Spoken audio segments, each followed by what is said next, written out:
Yamuna Tira Vanachari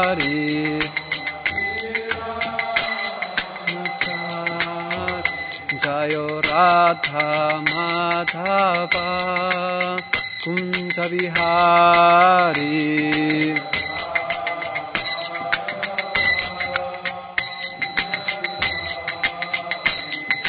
Gopi Janapalava Girivaradhari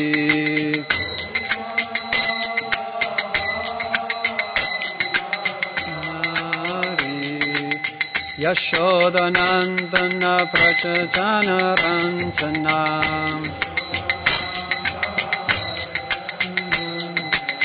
Yamuna Tira Vanachari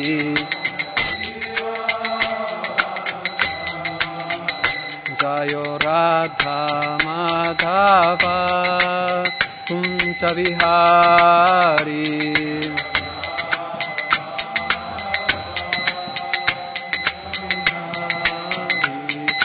Gopi Janapalava Girivaradhari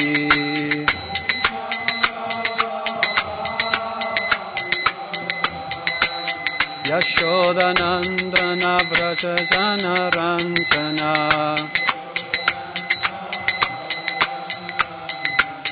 Yamuna Tira Vanachari Jayo Radha Madhava Kunja Vihari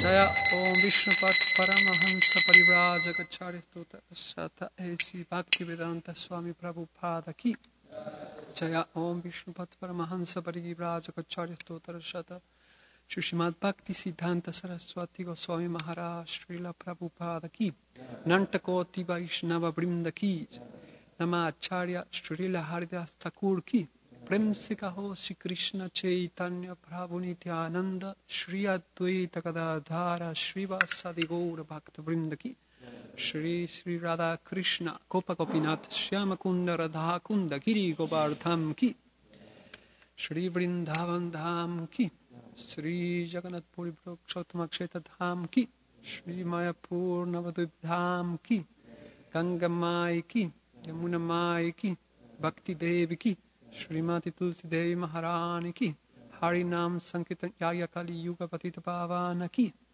Transcendental Book Distribution Ki Krihat Mridanga Ki Samaveta Bhakta Vrinda Ki Nitai Gaur Premanandi. All glories to the assembled devotees. All glories to the assembled devotees. All glories to the assembled devotees. All glories to Sri Shri Guru and Sri Gauranga. All glories to Srila Prabhupada. Narayanam Namaskritam Naram Chaiva Narottamam Devim Saraswatim Vyasam Tato Jayam Mudirayet. Om Namo Bhagavate Vasudevaya. Om Namo Bhagavate Vasudevaya. Om Namo Bhagavate Vasudevaya.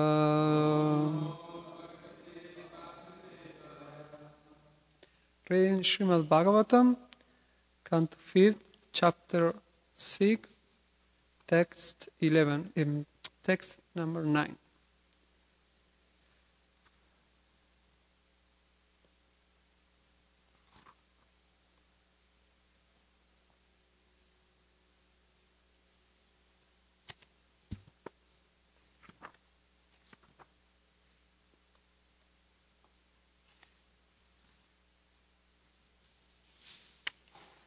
Yasya kilanucharitam upakarnya konka venka kutakanam rajarhan namo pasikshya kalap adharma utkrishyamane bhavittavyena vimohita swadharma patam akuto bhayam apahaya kupatha pakandam asamjasam nija manishaya mandak sampravarta ishyate. Word by word. Yasya, of whom Lord Rishabhadev, Kila Anucharitam, pastimes as a Paramahamsa, above all regulative Varna Ashram principles. Uparkarnya, hearing, Konka Venka Kutakanam, of Konka, Venka and Kutaka, Raja, the king, Arahat Nama, whose name was Arahat, now known as the Jain. Upashikshya, imitating the activities of Lord Rishabhadev and his Paramahamsa feature. Kalau, in this age of Kali, adharme utkrishyamane, because of increasing irreligious life. Bhavittavyena, by that which was about to happen. Vimohitaha, bewildered. Swadharma patham, the path of religion. Akutak bhayam, which is free from all kinds of fearful danger.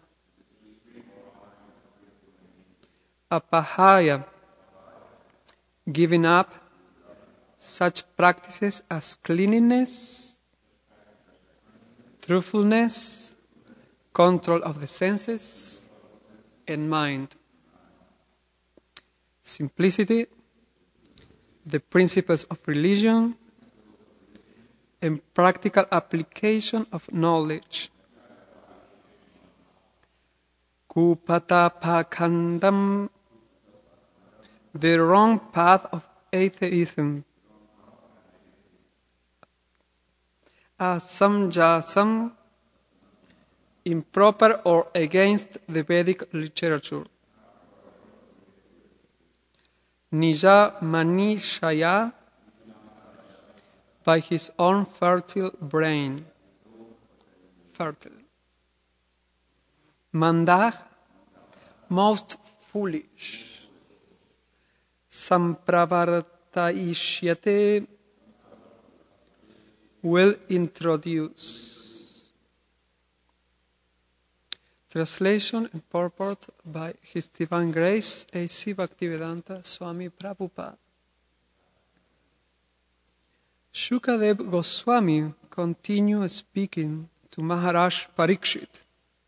My dear king, the king of Konka, Venka and Kutaka, whose name was Arhat, heard of the activities of Rishabhadev and, imitating Rishabhadev's principles, introduced a new system of religion. Taking advantage of Kali Yuga, the age of sinful activity, King Arhat, being bewildered, gave up the Vedic principles, which are free from risk, and concocted a new system of religion opposed to the Vedas. That was the beginning of the Jain Dharma. Many other so-called religions follow this atheistic system. Purport. When Lord Sri Krishna was present on this planet, a person named Paundraka imitated the four-handed Narayana and declared himself the Supreme Personality of Godhead. He desired to compete with Krishna. Similarly, during the time of Lord Rishabhadev, the king of Konka and Venka acted like a Paramahansa and imitated Lord Rishabhadev.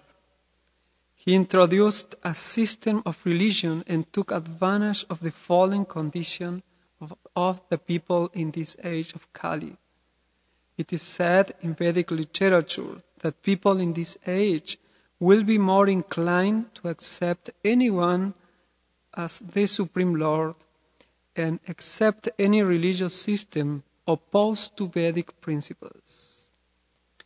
The people in this age are described as Manda Sumanda Mataya. Generally, they have no spiritual culture, and therefore they are very fallen. Due to this, they will accept any religious system. Due to their misfortune, they forget the Vedic principles. Following non-Vedic principles in this age, they think themselves the Supreme Lord, and thus spread the cult of atheism all over the world. So the translation, Shukadeva Goswami continues speaking to Maharaj Parikshit. My dear king, the king of Konka, Venka and Kutaka, whose name was Arhat, heard of the activities of Rishabhadev and, imitating Rishabhadev's principles, introduced a new system of religion. Taking advantage of Kali Yuga, the age of sinful activity, King Arhat, being bewildered, gave up the Vedic principles, which are free from risk, and concocted a new system of religion opposed to the Vedas. That was the beginning of the Jain Dharma. Many other so-called religions follow this atheistic system. Om Ajnanati Miramdasya Gyananjana Salakaya Chakshuru Militam Yena Tasmai Shri Gurave Namaha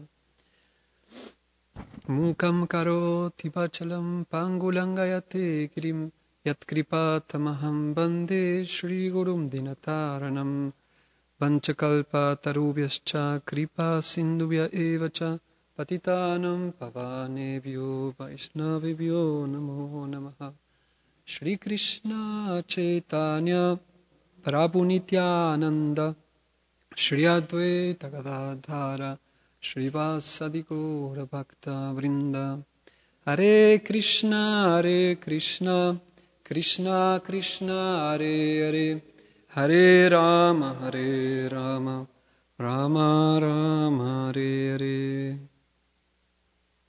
So good morning, everyone. Welcome to Srimad Bhagavatam class. So this verse is very important and relevant for all, especially for our society, for ISKCON, but for any spiritual practitioner who is trying to follow genuine principles of religion.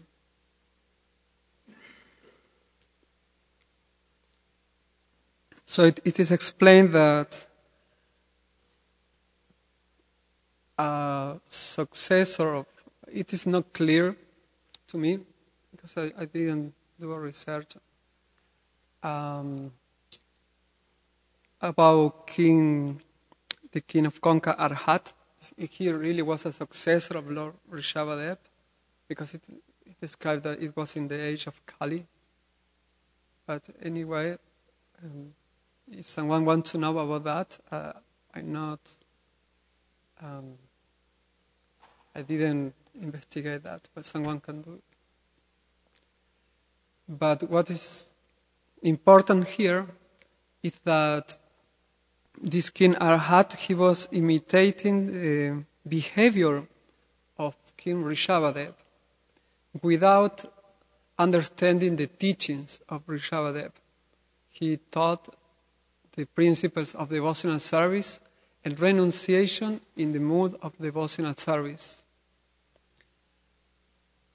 But it seems that this king was imitating the external behavior of King Rishabhadev, and therefore he practically introduced a new system of religion, which is called sometimes it's a deviation from the original sources of principle of religion. It's called, we can call sometimes Apa Sampradaya.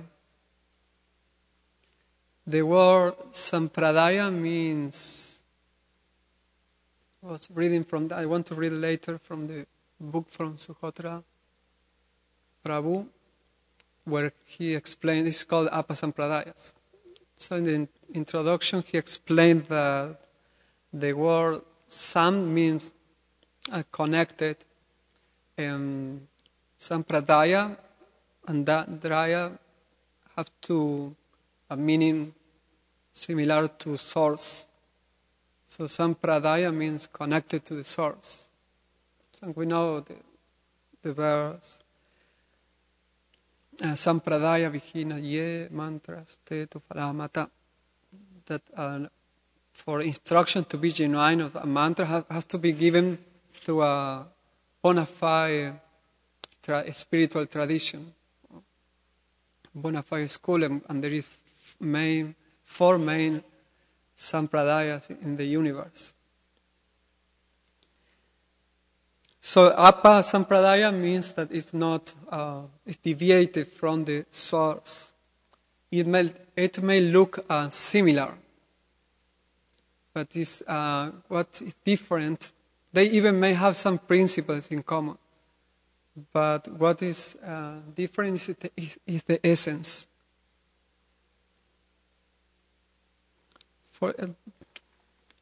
Prabhupada gave the example in the purport of Paundraka as an example of someone, the ultimate cause of imitation, which is the same that is going on in this verse, imitating the Supreme Personality of Godhead, which is very different to follow.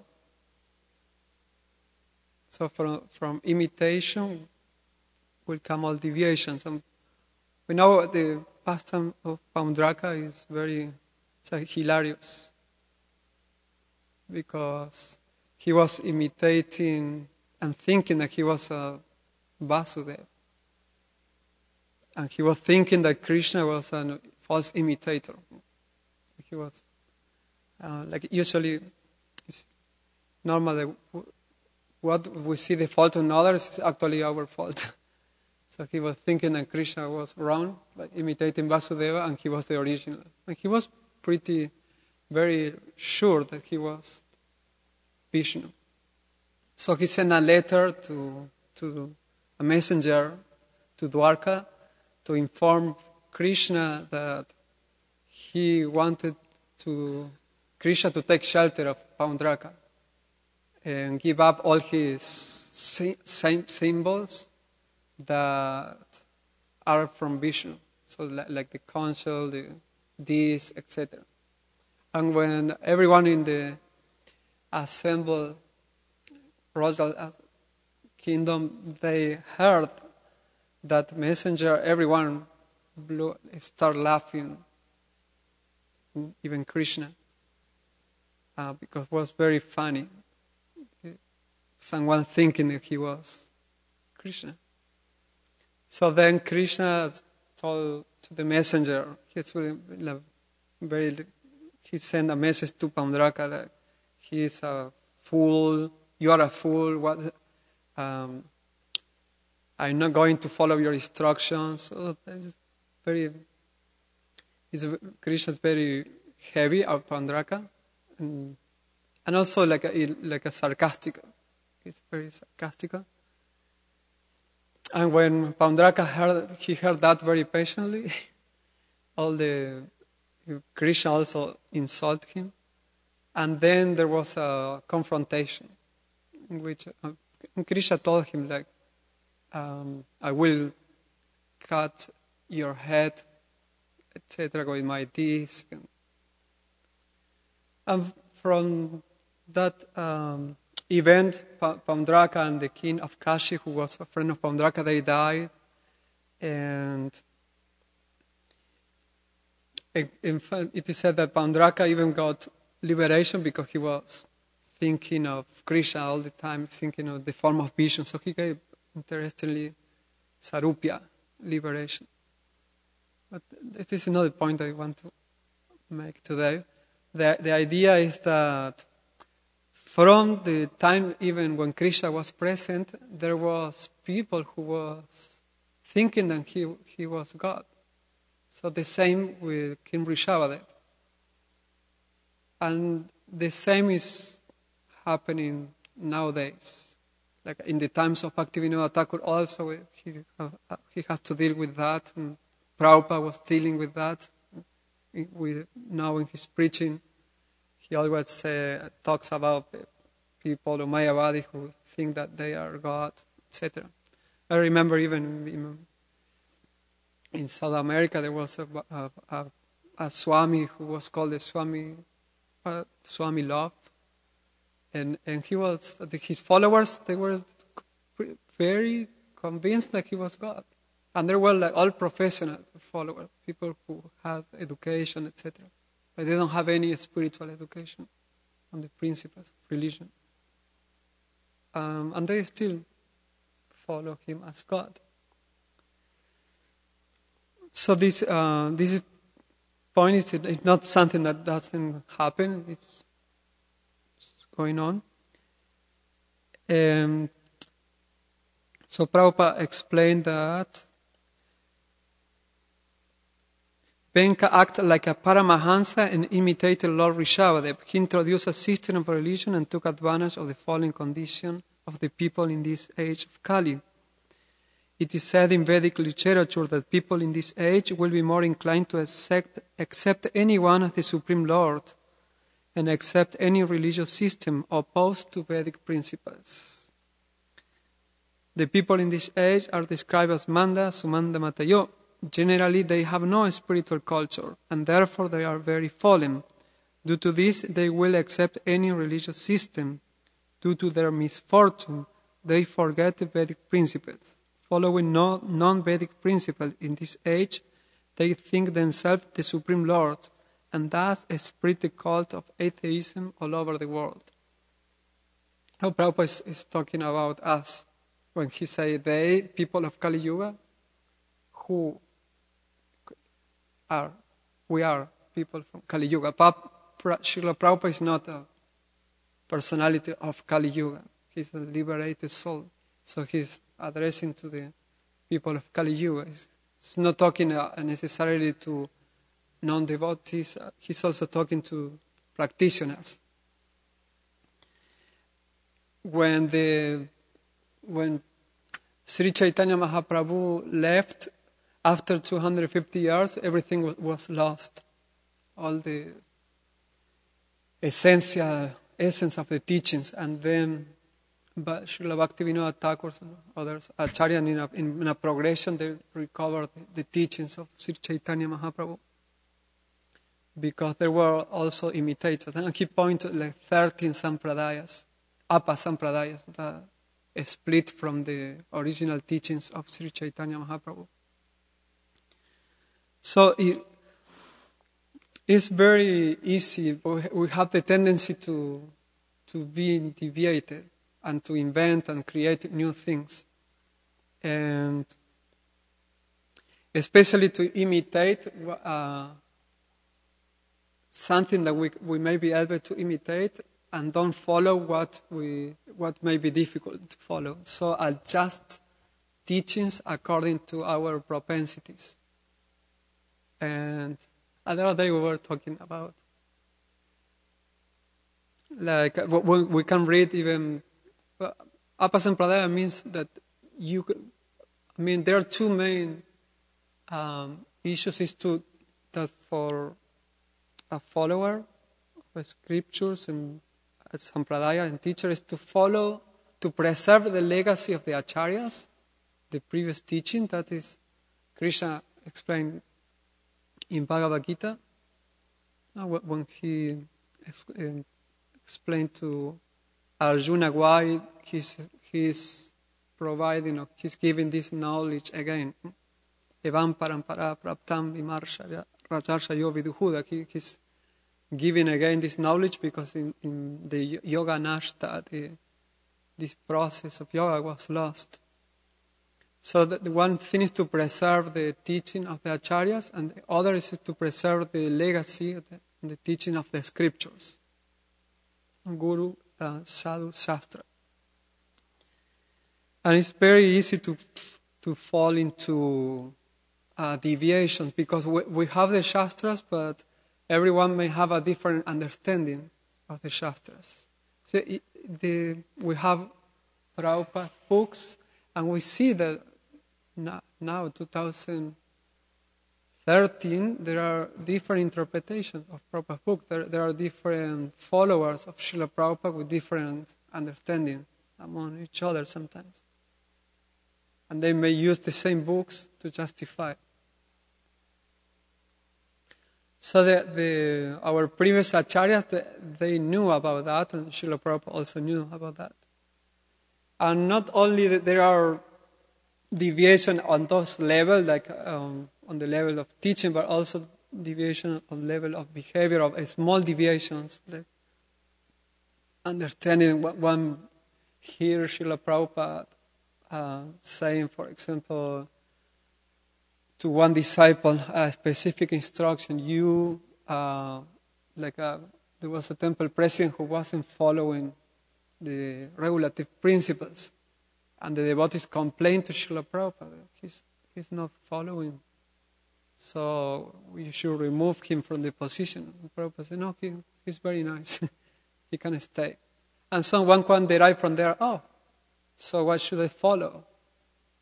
I can also be a leader without following the regulative principles and not trying to understand what is being highlighted there.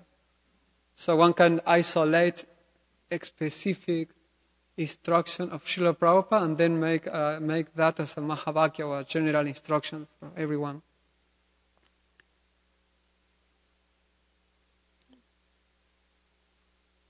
So I will read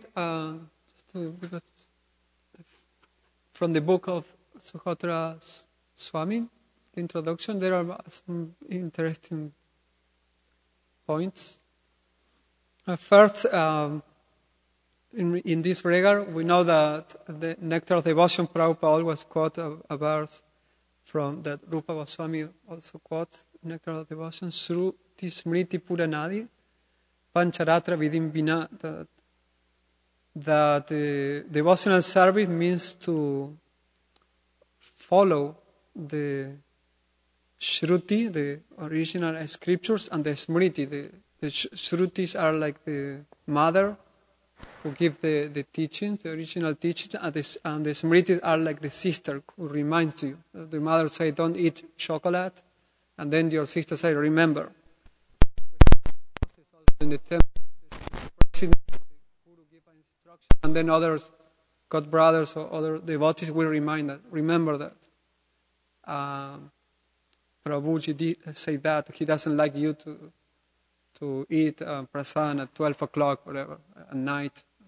We remind. So in the same way, the scriptures remind us, the Smriti scripture remind us of the Shruti scriptures. And they are according to time, place, and circumstance. So they are even more relevant. Smriti sometimes. It's like sometimes it's more relevant than this. The Guru may say, you follow in this way, but then the devotees who are living with us, they will give more also relevant instructions based on the instruction of the Guru, because they know what we are doing. And so we have to have in consideration always those instructions. In the same way, we shouldn't take only the Shruti and not the Smriti. But those who aikantiki means like deviating or rejecting the Shruti and the Smriti. And those who say that they are practicing bhakti, but they are not following the authority, then they are just creating Utpattayalpa Kalpate. They are just creating. That happened also in micro society, like in a temple. If you don't follow, you create, try to justify your behavior without taking in consideration the scripture and the instruction of the guru, and then adjust to your instruction, you just create disturbance in the environment of the temple.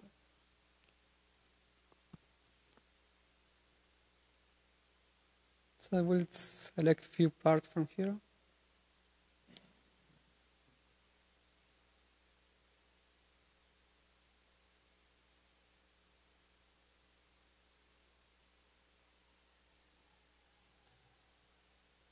So this is the genuineness of a sampradaya.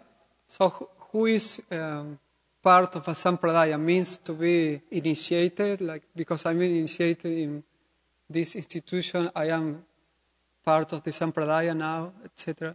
What does it mean to not be being a part of a sampradaya? Here are some quotes.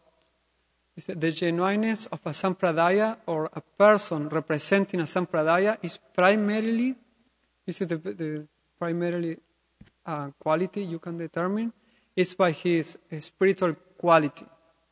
Sarva Mahaguna Gana Vaishnava Sharire.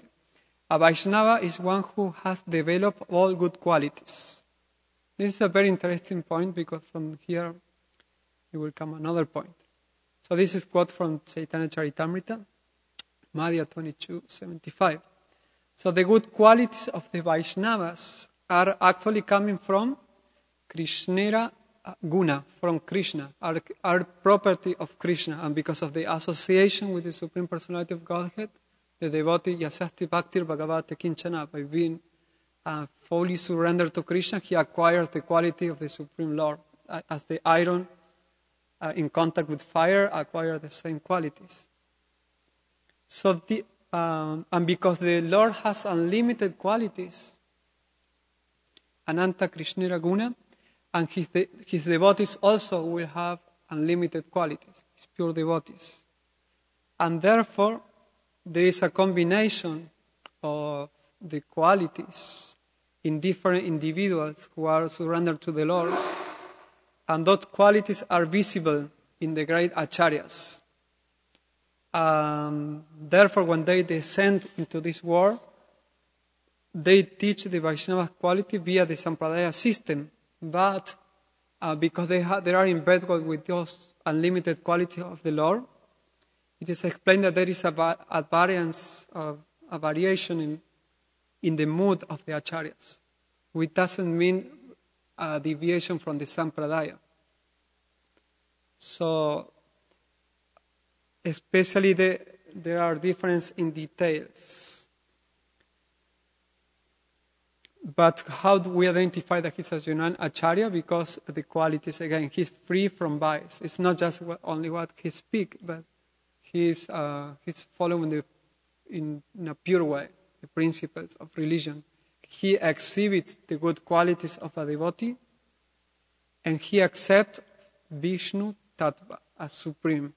Like Prabhupada is mentioning the Jains in this purport, and sometimes he mentions the Buddhas, and we see that Sri Chaitanya Mahaprabhu was inclusive in his preaching, but he was, when he detected that there was an Apasampadaya, he will reject, like the Buddhists, because they don't accept God.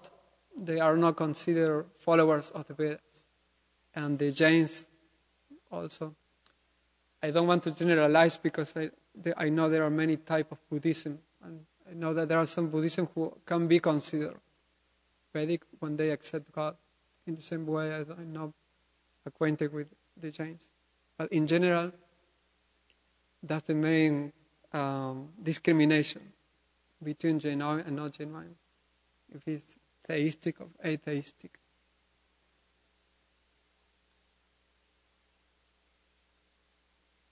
So this is Srila Prabhupada in a conversation. He said, what Madhvacharya understand, we also understand. What Ramanuja understand, we also understand. What Chaitanya Mahaprabhu understand, we also understand. So there is no difference. That is Vaishnava. See that Srila Prabhupada is quoting different, even Ramanujacharya, which we are not from the same Sampradaya, but we are all Vaishnavas. So there is no difference. They're only details. There may be some times, such as Krishna is understood as incarnation of Vishnu, and sometimes they understand Vishnu as the incarnation of Krishna. That is Sampradaya. But either Krishna or Vishnu, he is supreme. That is accepted by all. If I love somebody, I say he is first. And if you love somebody, you'll say he is first. So these are the different, Murari Gupta, he was a devotee of Lord Rama. For him was, and also Anupam, the brother of Rupa Goswami and Sanatana Goswami. For they was very difficult to worship in his sadhana, none other than Lord Rama, because they were inclined to Lord Rama. But they are bona fide in the Sampradaya, because they are accepting Vishnu as God. So Srila Prabhupada said, and if you love somebody, you will say he's first. And they will say, no, Rama is the best. The other Vaishnava would say, Krishna is the best. But both of the same, Hanumanji, he'll never accept Krishna. And the gopis will never accept Rama or Vishnu. So that's... Admission into a Sampradaya ultimately depends upon the aspirant's submission to the mood of the Acharya through a strict adherence to the Acharya he teaches. Like in the VTE, Vaishnava Training and Education, when they created the Bhakti Shastra in 2001, they were very careful in learning from previous mistakes, etc.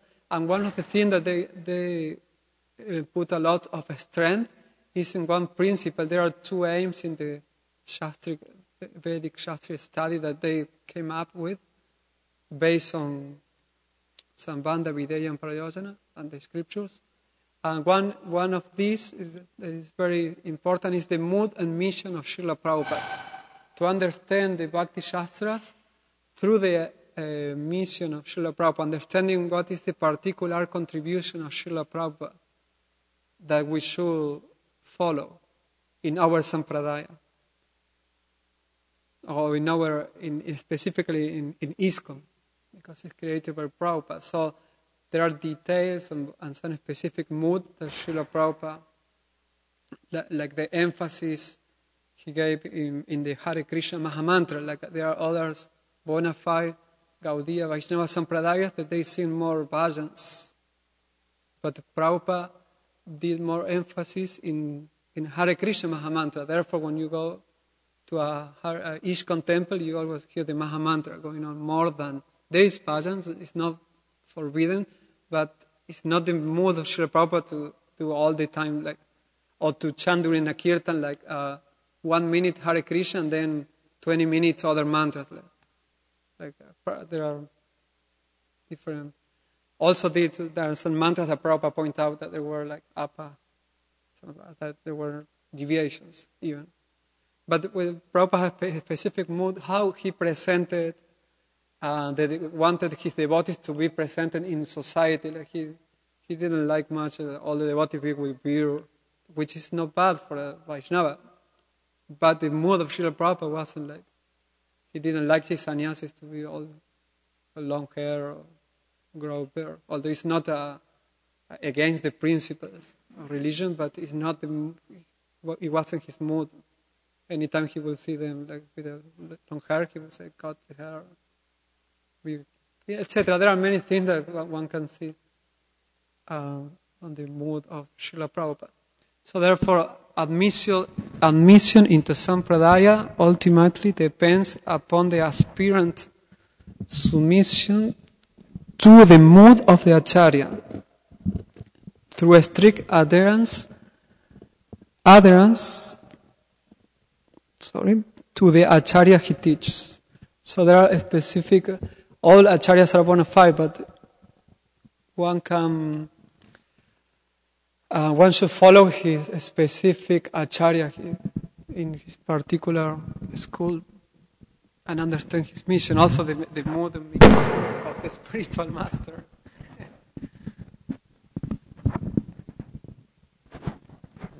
Okay, I think it's... Yeah, now it's fine. It's fine. Like that. Thanks.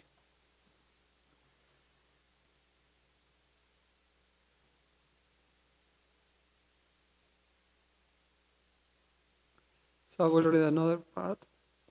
Srila Bhaktivinoda Thakur identified 13 Apasampradaya that split away from the Brahma Madhva Gaudiya Sampradaya after Lord Chaitanya's disappearance. Prabhupada mentioned in Chaitanya Charitamrita. Aula Baula Kartavaja Neda Dharavesha Sani Sahajiya Sakibeki Smarta Jata Gosani Aitavadi Chudadari and Gauranga Nagari. These Apa Sampradayas, the Apa means deviated, are like parasitical growth upon the great tree of the Sankirtan movement, because they exhibit all the defects of material condition. They are spiritually useless. The rasa released by such group is termed Prakrita rasa by Srila Bhaktisiddhanta Saraswati. Their missionary activities are condemned as cheating. Then Prabhupada explained the ultimate test of whether one is or is not a member of Lord Chaitanya Sampradaya is the quality of his chanting of the holy name of Krishna, which is the essential achara in the age of Kali. You should always remember, said Prabhupada, that either Grihastha or Brahmachari or Sannyas, nobody can strictly follow all the rules and regulations, because in the Kali Yuga it is not possible.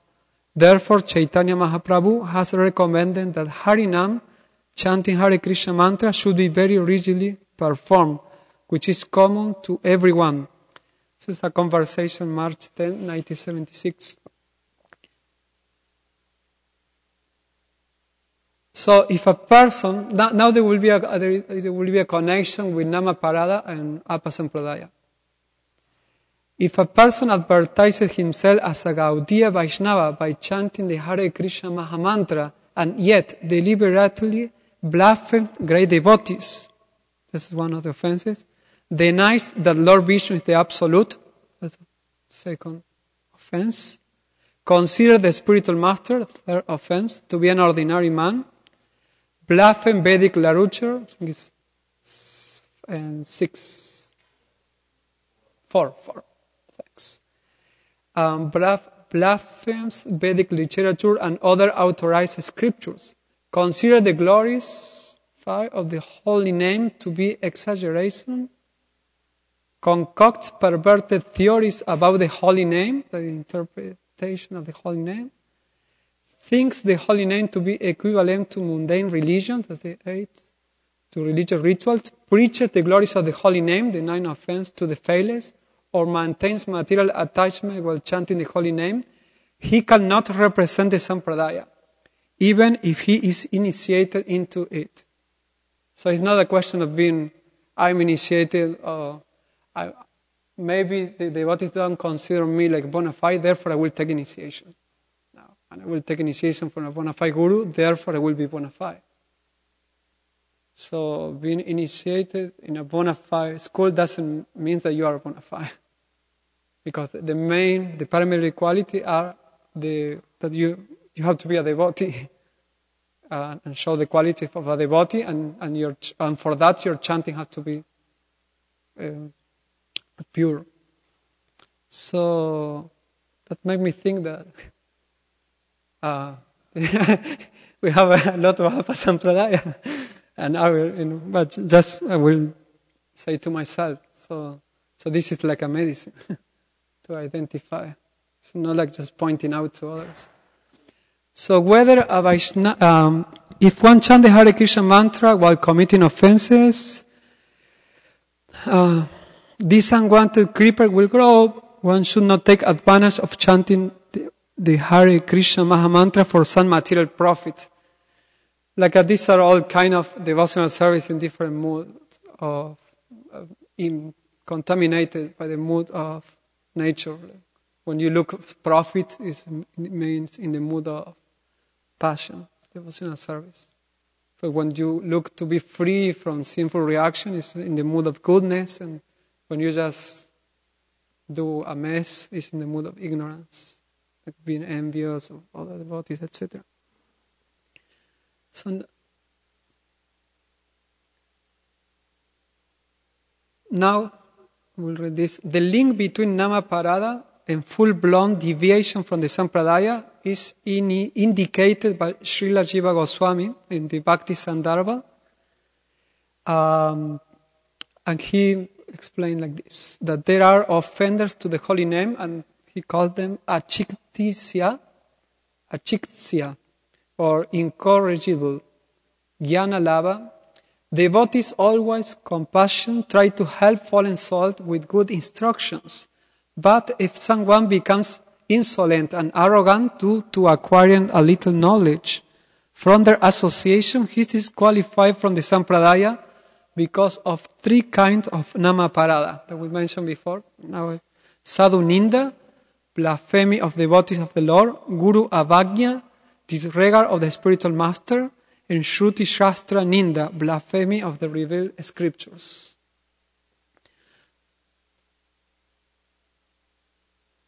So it is explained that the devotee who is committing the offense, he doesn't acknowledge that. He cannot even realize. He cannot understand that the mercy of the spiritual master and the association of pure devotee, these are indispensable to the chanting of the holy name, because he highly values worldly knowledge and accomplishments. He looks down upon the simple devotees who have to render themselves to devotional service.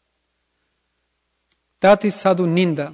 There was a case of a disciple of Srila Prabhupada who was studying Sanskrit, and he started trying to, like in Spanish we say, like trying to be more saint than the Pope. Like he was trying to be to learn something that Srila Prabhupada didn't know. So he was even investigating in the teachings of the other acharyas, etc., but with a ulterior motive. And finally he came up with saying that Srila Bhaktisiddhanta Saraswati Thakur was wrong in this and that, and also pointing mistake in the translation of Srila Prabhupada in the Sanskrit. And Prabhupada said that he's like a cobra. He sent a letter to all the devotees, don't associate with this devotee because he's like a cobra. So that's mean Guru Ninda.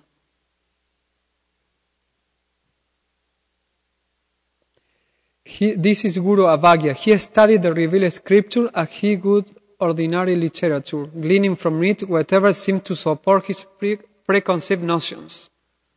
This is Shruti Shastra Ninda.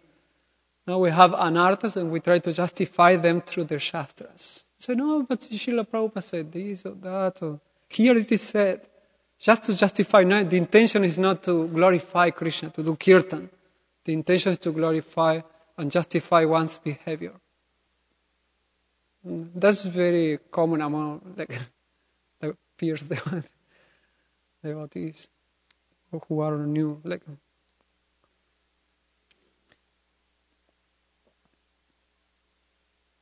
If one of the strengths of a false show of advancement in Krishna consciousness, he pretends to have fully realized the glories of the holy name, he is fit for eternal punishment by Yamaraj. So one thing, thinking I made it, etc., I'm very advanced, but not following or committing these three types of offenses. As explained in the purport to Chaitanya Charitamrita, 19:156, thinks that he has become very mature and can live separate from the association of Vaishnavas and thus give up all the regulative principles. He commits the Hati Mata or mad elephant offense. Whatever genuine devotional inspiration that might have been implanted in his heart by good association is uprooted and destroyed because of his incurable calumny, such a hot-hearted ISKCON nama aparadi. It's fit to be shunned by the bona fide community of devotees. I think it's very, very important, this.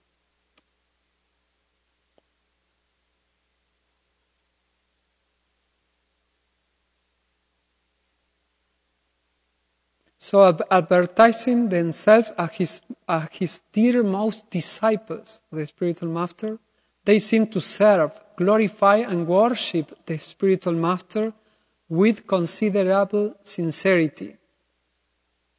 But all pains taken by them are for the sake of self-promulgation alone.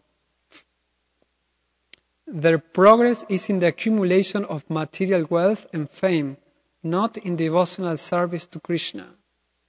The ISKCON nama aparadi, propelled to prominence by cunning, diplomacy, and material qualifications like noble birth, opulence, erudition, and beauty, may attract followers from the ranks of two lesser grades of Namaparadis who have not firmly taken shelter of the Sampradaya due to misfortune. These two kinds of offenders are the ignorant and the weak. So then this explanation of the weak and the ignorant. The ignorant offenders are compared to damn good, lacking of bhakti sukriti and the association and mercy of the saintly. They are sunk in material conceptions, even if they are exposed to the purifying fire of Krishna consciousness. It does not ignite their good fortune immediately. Thus, they are liable to be misled. But if they take refuge in the holy name, Krishna's mercy will someday be available to them, even after a long time. In Jayavadharma it's explained that even if you are an offender to the holy name, you should chant the holy name, because there will be a period of maybe 1 second that you may chant the holy name in a proper way, and this will be it's like a bank account.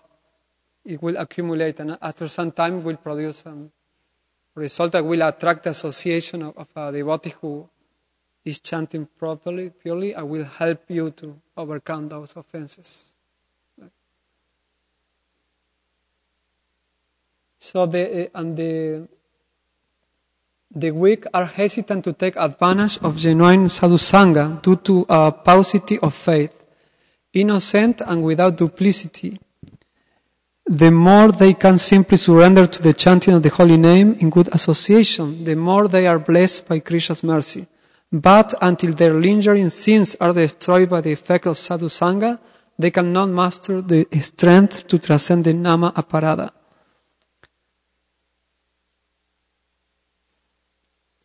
So, and this is long, but I will read the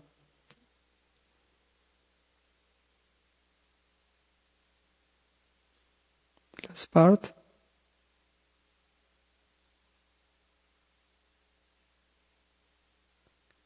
Okay, I want to read about the results of these deviations. In which results? This is from Srila Prabhupada, and then I will read another quote and finish. Instead of awakening real love for Krishna, such heroes of the Bhagavatam become more and more attached to household affairs and sex life. Yalmaitunadi grihamedi sukam hituchan, Prahlad Maharaj. One should hear Srimad Bhagavatam from a person who has no connection with material activities. Or in other words, from a Paramahansa Vaishnava, one who has achieved the highest stage of sannyas. This, of course, is not possible unless one takes shelter of the lotus feet of Sri Chaitanya Mahaprabhu. The Srimad Bhagavatam is understandable only for one who can follow in the footsteps of Sri Chaitanya Mahaprabhu. This is from Antya Lila 5.1.31 purport. So, in their ecstasy, the Apasampradayas enjoy the holy Dham as a facility for self-promotion and money-making. They enjoy disciples by diverting them from the Lord's service and engaging them in the service of the senses of cheating gurus. They enjoyed great Vaishnavas through lip service and cheap imitation, eager to bewilder the innocent and advance their own schemes. They strive for some kind of recognition from a great Vaishnava so that they can freely exploit his endorsements. That was described before, like serving the Guru very faithfully just to being endorsed, become a called bona fide. And they enjoy propagating esoteric doctrines of their own invention that they claim are the real teaching of Guru, Shastra and Sadhu. So here is the part the result explained. All this results in three kinds of inauspicious qualities that are ever prominent in the Apa Sampradayas. These three qualities are mentioned in Vaishnava Ke by Srila Bhaktisiddhanta Saraswati Thakur. Anitya Vaibhava is one. Anitya Vaibhava, hankering for material success. Anitya Vaibhava. Kaminira Kama, illicit sexual affairs that are usually passed off as transcendental. In Mayavada, it's a nice definition of Mayavada, philosophical speculation that undercuts the personal nature of God as taught by the Vaishnava Sampradayas. So these are the three kinds of inauspicious qualities that are prominent in Apa Sampradayas due to the Nama apparatus. So looking for material profits, justifying sexual illicit sex as transcendental in Mayavada philosophy. Srila Prabhupada used to teach a lot about Mayavada and criticize Mayavadi, etc. And Brahmananda Prabhu once told him, like, why are you so insistent in this? Because this is not relevant for Westerners. Because Mayavada is from India, gurus, etc., or from India. And Prabhupada said, you are a Mayavada. I mean, not trying to, it's not like when he said you, he means everyone can be. So, and Ravindra Swarup, when Ravindra Swarup Prabhu, he gave 11 lectures on Mayavada, or more, I think more lectures, on defeating Mayavadi philosophy. And the first thing he points out is that this is not for defeating Mayavadis outside, but it's for defeating the Mayavadi all of us have within. So in the same mood, like these verses can be taken like we may be created in a small way Apa Sampradayas, and how close we are to the real teaching of our acharyas and the spiritual master. So this kind of, I just was reading this. This is like a very, as far for me, it's like a good source for introspection work. Okay, there anything Richard has? Prabhu?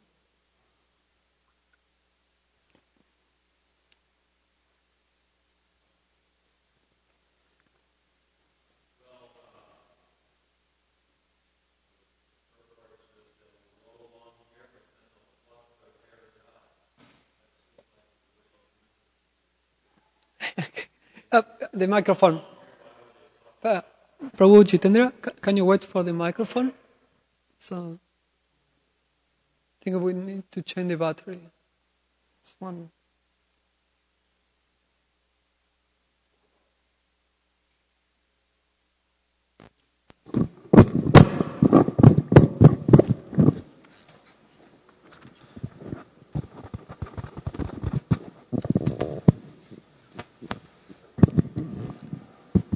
Yes, Prabhu. It seems like a deranged mental condition where they want to grow their hair long, but at the same time they pluck it out. I don't understand.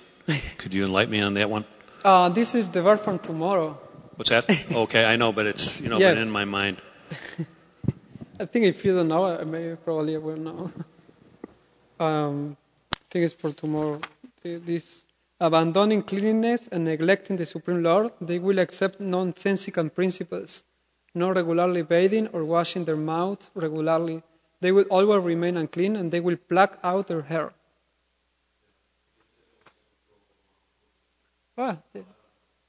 They will grow and then they will pluck. I don't know. I mean, whatever I say will be something I will conquer right now. So, it's interesting. Tomorrow will be described the original hippies. The Prabhupada said that.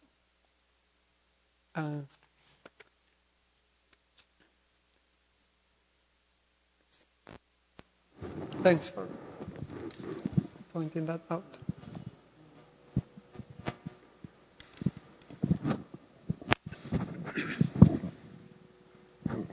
Prabhu, this is regarding the genuineness of the sampradaya. And you told that primarily it is based on the spiritual quality. Suppose, let's say in our sampradaya, Chaitanya Mahaprabhu sampradaya, we are taught to chant holy name rigidly and get a taste in serving Vaishnavas or distributing books or washing pots, anything. So we often, because of our neophyteness, we often try to justify the genuineness of other sampradaya, that what they are teaching them. Or we try to offend themselves by saying a big tilaks or everything. We try to offend, we do get in the mentality. We try to offend other sampradayas. Me, particularly, I'm not looking in a very pure way because of my impurity, that we are seeing that, okay, what that sampradaya taught them. Are they chanting holy name? Are they distributing books? Are they doing any kind of services? Without getting in the depth of that people, the knowledge, what they are doing in their sampradaya, just making a superficial speculation. So how we should understand that. And you also told that all that sampradaya, they are all same, that we all Vaishnava, and they all follow the same principle, Krishna or Vishnu, Vishnu or Krishna, vice versa. So how we should follow that they all are genuine, they all are Vaishnava, and we should respect them. We try to respect them superficially, but internally we feel that something is lacking, maybe in my vision. So how to correct that vision? We should respect everyone, first of all, but regarding these sampradayas, it was explained here, that Srila Prabhupada was explaining. There are different sampradayas, but all of them accept Vishnu. So, like Sri Chaitanya Mahaprabhu with, what's it, the father of Gopal Bhatta, the uncle, Venkata Vyat? Yes, he had a conversation with him and with their, about, because they were from the Sri Sampradaya. So Lord Chaitanya was trying to convince him of the greatness of Radha Krishna worshipping, but anyway, it doesn't mean that Sri Chaitanya Mahaprabhu was disrespectful with them. He was just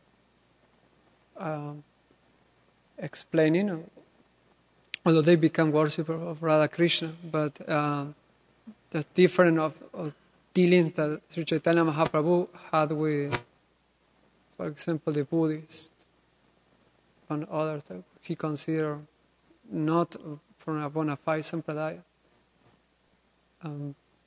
So we're supposed to have a good relationship with all sampradayas. But like it was highlighted here, that one should follow strictly in the mood of the acharya, the one is following and the school. So one should be very strict to their particular sampradaya and acharyas and institution, and at the same time being respectful with the other sampradayas and consider them as they are, devotees. The mode of what I was trying to explain here is more like within us. No? because externally we may see there are many differences, like tilak and this and that. And usually, as neophytes, we may focus on this difference.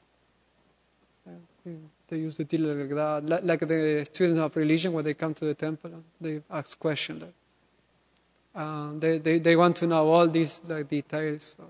How do you worship like this, and why do you use this dress? But they are not interested in the principles of religion. So in the same way, yes, they just take note of all the sikha, why you have the sikha longer than the other, and why you move in the right way, like this. And I mean, I'm not saying no, they are not very nice. It's very nice, the students, and they're studying, but sometimes they have to study that. So we also may focus just in things that, they don't go to book distribution, or even among the Gaudiya Vaishnavas, they don't, like I was saying, they grow bird and they do that, like that. It's very superficial. The thing is that we follow I'm following my spiritual master, my acharya, in his mood. And they are bona fide. For them it's okay. Then when there is real apasampradaya, means in these categories of blaspheming the gurus and the devotees, of minimizing the position of the guru, or the instruction of the scripture, taking the scriptures to justify behaviors, etc. Like if we insult other sampradaya, we become an apasampradaya, because we are committing guru ninda, or Vaishnava ninda. And also if we blaspheme other smritis from others, schools. We have Prabhupada's books, but doesn't mean that all books from others acharyas or God's brother or Srila Prabhupada necessarily will be wrong or blasphemy. We may not be instructed to read them just because we already have enough books, Srila Prabhupada, etc.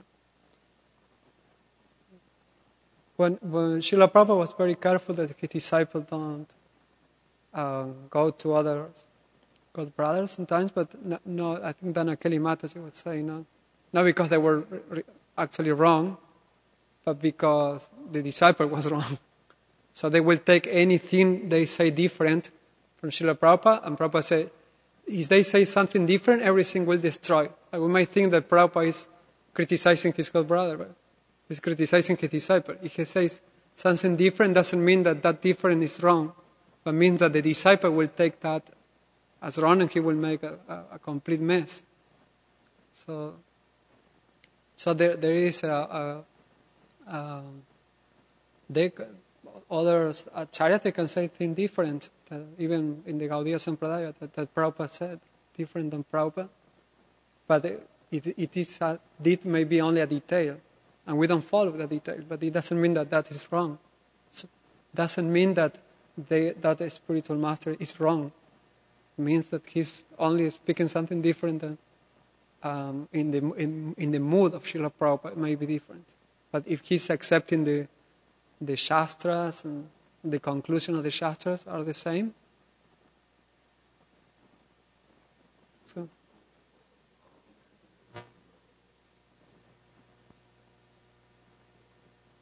We can consider that mood of that acharya is same as our acharya.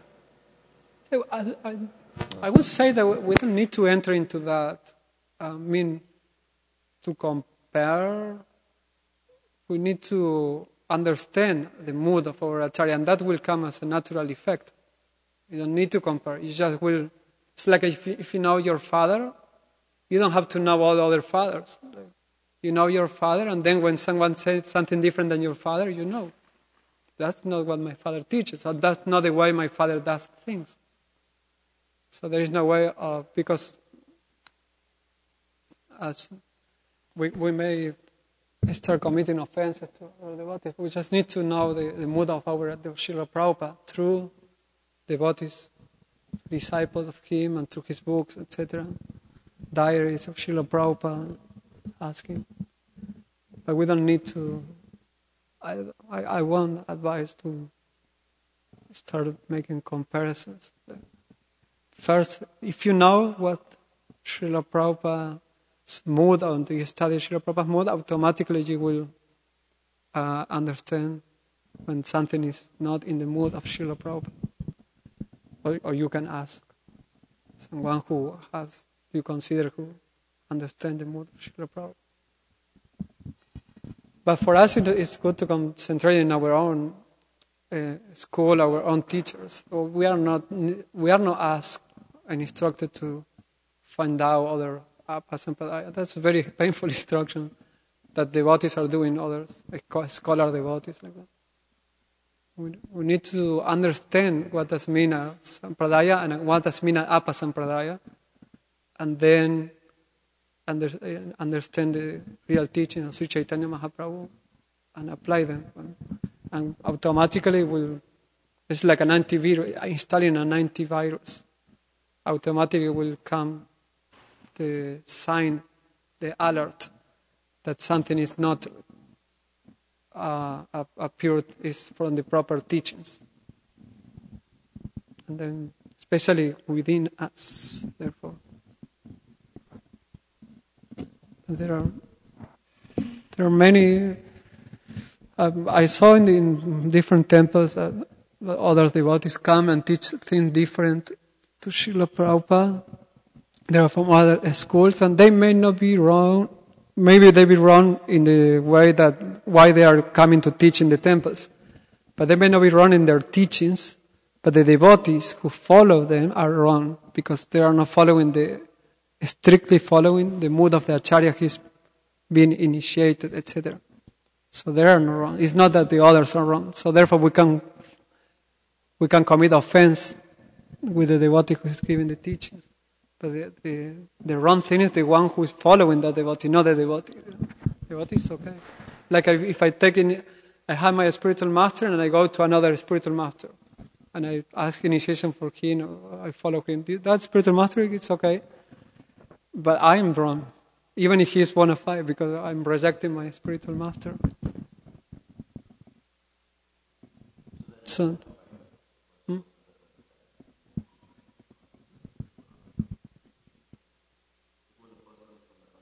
yeah. Initiated from other sampradaya, but he feels good in ISKCON and he wants to join ISKCON, then the best is that he follows his own sampradaya. Why he has to? If he's doing well, at least if his sampradaya is not well, he's a spiritual master. He's from other sampradaya and he's doing well. He can be a friend of ISKCON. Like even Prabhupada has many friends from other sampradayas. Like Srimati Murari, she was from Vallabhacharya, following Vallabhacharya.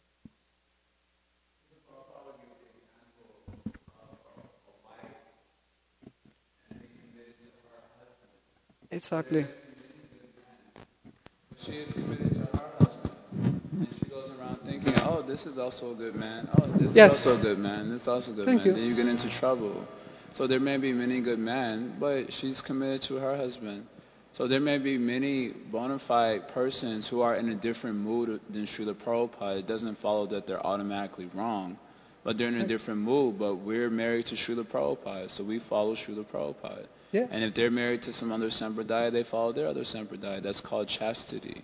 And if they deviate from that, then they commit offense. They can go down from that. Exactly. Prabhupada's example is that makes it like simple. You can get it. It's a question of loyalty and love. Just we don't look for the mistake of others when there is not. Is it good to have close friends from other sampradayas? Is that advised? I think your question is very dichotomical, like a yes or no. It is okay to follow the instruction of your spiritual master. That's always okay. That can be yes. Other questions are. Can be taken like if you are looking for just justification of something, it might be taken different. Therefore, the instruction of the spiritual master is so good, and being a Vaishnava means to be a friend of everyone. So that I can say. I think it's... Quick question, hopefully. What if you find yourself being attracted to, or you're completely, without Srila Prabhupada, none of us could be here, right? What if you find yourself attracted to another one of the acharyas? I'm just wondering, what does that have to do with today, and how does that fit in? To feel attracted to other acharyas is okay. Previous acharyas you are talking about. Yes, that's the result of reading Srila Prabhupada's books. He wants to awake appreciation, that we develop appreciation for the other acharyas. So that's fine. It doesn't mean that because I like this acharya, I reject this acharya. That's problematic. The thing is that appreciation from other acharyas is perfect. Exactly. Yeah, the particular mood of the acharya you are. We are in the Srila Prabhupada. We can Prabhupada is the founder acharya of ISKCON, and there are now ISKCON is developing papers on that. And so we follow the instructions of Srila Prabhupada, which are in his books. And there are other acharyas that, thanks to Srila Prabhupada, we can appreciate their different moods. Appreciate the different moods. It doesn't mean, like Gaur Kishore Das Babaji, everyone can appreciate in ISKCON that he was chanting, he was more like a Bhajanandi. But it doesn't mean that if you appreciate, it means that I want to imitate. Then we fall in the mistake of this verse, imitating the behavior of Lord Rishabhadev.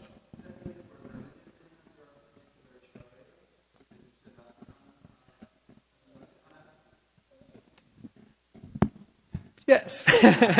Yeah, better like, I like the answer, Jai Jagannath. Yeah, we are limited to...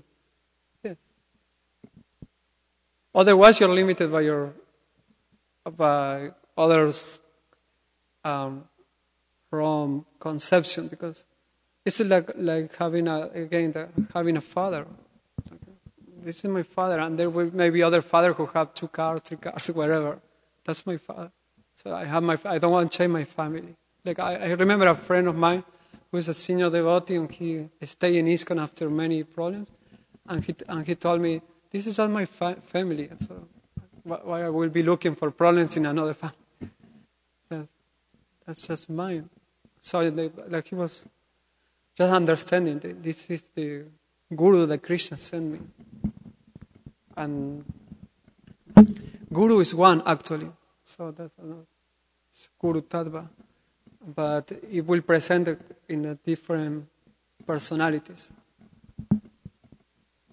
Yeah, we are limited to follow strictly our acharyas, or our main acharya. Okay. Thank you. We can continue. Okay. Right.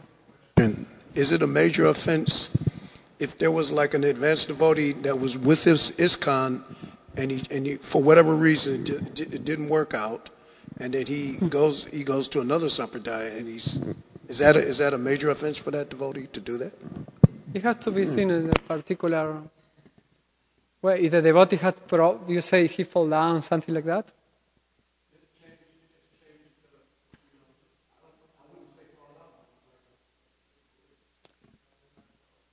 Yeah, I don't know, because it's not very specific the case. We, as a principle, if you are initiated in a particular school, sampradaya, and by a particular spiritual master, it will be expected that you follow. And if you deviate from that, or you reject your bona fide spiritual master, it will be considered an offense as a principle. Then there will be, it doesn't mean that again, we are not going to point out other devotees, oh, you have your guru, and now you... Then we commit offenses. So, well... Okay. I can call him. No, I mean, with respect, no, Carlos, I can talk to you later because it's very late.